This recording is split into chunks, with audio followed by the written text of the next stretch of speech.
Growing calls for a federal investigation into New York Governor Andrew Cuomo's handling of the pandemic after one of his top aides reportedly admitted the state withheld data on nursing home deaths.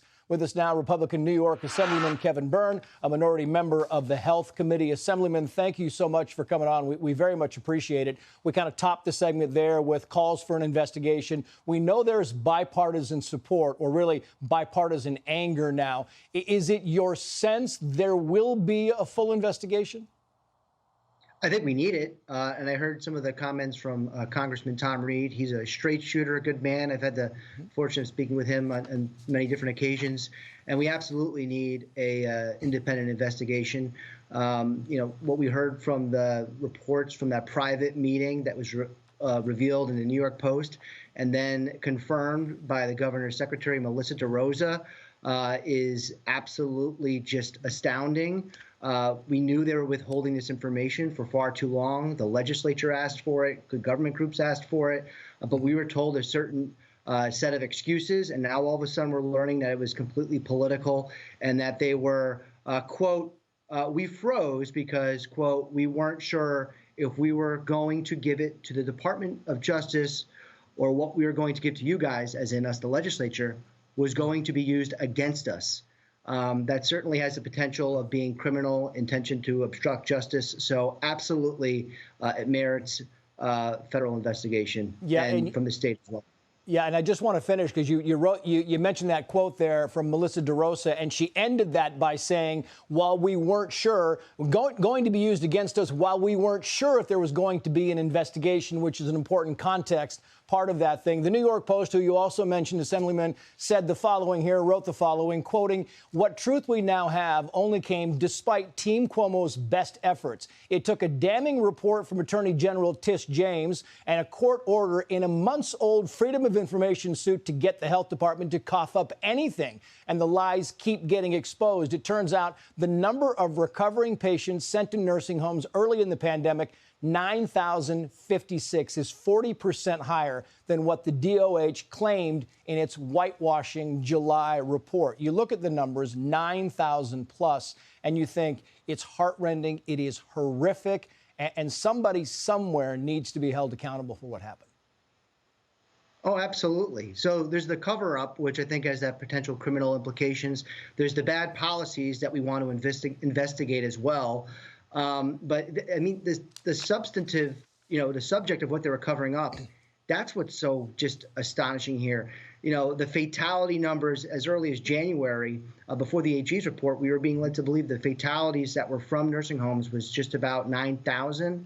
And then we're learning it was upwards of 13,000. And then you add in adult care facilities that's outside of nursing homes, it's upwards of 15,000. I mean, that's what they were withholding from the legislature, the public, and it's still unclear if they provided the full information requested by the Department of Justice to the Department of Justice. I want to know that too.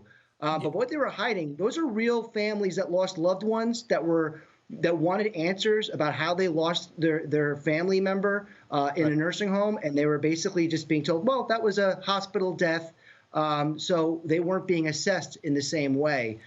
So what they were covering up was that's really just unbelievable. Our colleague Janice Dean, who lost her in-laws because of COVID, she said, look, they were sitting ducks. They just didn't know it at the time. We're going to have some more from Janice coming up a little later. The Democrats, you talk about an investigation. I'm looking, checking the news sites and looking for this story. It's a big story, not getting the coverage I would think it would get. But it is getting bipartisan anger. And the Democrats in your state, they wrote, quoting here, while COVID-19 has tested the limits of our people and state and early during the pandemic required the government to restructure decision-making to render rapid necessary public health judgments, it is clear that the expanded emergency powers granted to the governor are no longer appropriate. They are calling for the governor to be stripped of his emergency authority as it relates to coronavirus. Your thoughts on that? Too little, too late. On that, hey, I welcome rolling back the emergency powers, but I actually sense this is going to become like their scapegoat issue. Oh, we roll back the emergency powers and then we're done. That's not enough. the cover-up wasn't the governor exercising their emergency powers. He was dishonest with the legislature. He was dishonest with the public. We need to investigate that. We should roll back the emergency powers, no question. I'm glad they're coming around to that. The Assembly Republican Conference and the Senate Republican Conference put up resolutions to do that several times already. But they need to go further. And you're right. I've heard from colleagues on Twitter and social media say, quote, "This is criminal." Yep. That was an Assembly member from New York City. If you believe it's criminal, then you need to get this man out of the office. He needs to get out of the office. And if he doesn't do it voluntarily, then the legislature needs to act. Right. And we got to take him out of the office, and he should be prosecuted. If you believe this was criminal, put up or shut up. Sure. Talk is cheap. Let's walk the walk. New York City public advocate Juman Williams, apologies if I'm mispronouncing the name, tweeted the following, quoting here, also a Democrat, to continual defenders of New York Governor Cuomo, how is this okay? How is it not Trump-like? And when forced into admission, the most you get is a sorry we got caught, and not even directly from him, meaning the governor, or to the families. And that's the last thing we want to ask you, Assemblyman. Not even the families. Nobody has come out and said to the families, you know what? We screwed up and we're sorry. Yeah. And there's absolutely no excuse for that. Zero excuse.